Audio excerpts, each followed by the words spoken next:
आपको बताएं कि सानिया सियालकोट केस रोजाना की बुनियाद पर समाज जेल के अंदर कराने का फैसला, गिरफ्तार मुलजिमान का जेल ट्रायल करने के बाकायदा अहकामात जारी हो गए। आरपीओ इंसदाद दहशतगर्दी की खुसूसी अदालत के जज जेल में जाकर समाअत करेंगी और आरपीओ डीपीओ ने जेल में समाअत के लिए अदालत को वजारत दाखिला के जरिए दरख्वास्त दायर की थी। सानिया सियालकोट केस रोजाना की बुनियाद पर समाज जेल के अंदर कराने का फैसला है। गिरफ्तार मुलजिमान का जेल ट्रायल करने के बाकायदा अहकामात जारी हो गए हैं।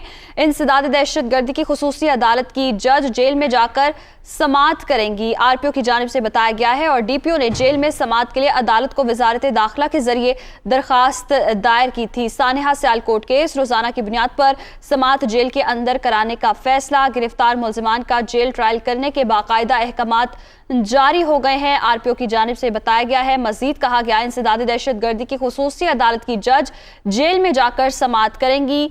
डीपीओ ने जेल में समाअत के लिए अदालत को वजारत दाखिला के जरिए दरख्वास्त दायर की थी। तो आपको बता रहे हैं, गिरफ्तार मुलजिमान का जेल ट्रायल करने के बाकायदा अहकामात जारी हो गए हैं। इंसदाद दहशतगर्दी की खुसूसी अदालत की जज जेल में जाकर समाअत करेंगी। डीपीओ ने जेल में समाअत के लिए अदालत को वजारत दाखिला के जरिए दरख्वास्त दायर की थी और इस हवाले से तहकीकात भी की जाएंगी। सानिया सियालकोट और इंसानियत सोज ये वाक़या था जिसमें आपको पता चले गिरफ्तार मुलजिमान का जेल ट्रायल करने के बाकायदा अहकामात जारी हो गए हैं। सानिया सियालकोट केस रोजाना की बुनियाद पर समाअत जेल के अंदर कराने का फैसला, आरपीओ के मुताबिक गिरफ्तार मुलजिमान का जेल ट्रायल करने के बाकायदा अहकामात जारी हो गए।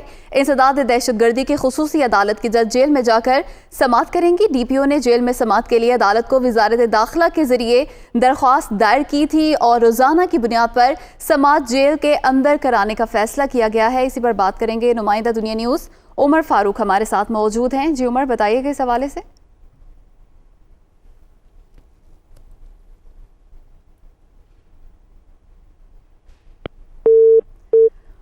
उमर फारूक से तफसीलात जानेंगे। सानिया सियालकोट केस रोजाना की बुनियाद पर समाअत जेल के अंदर कराने का फैसला किया गया है। गिरफ्तार मुलजिमान का जेल ट्रायल करने के बाकायदा अहकामात जारी हो गए, आरपीओ का ये बताना है।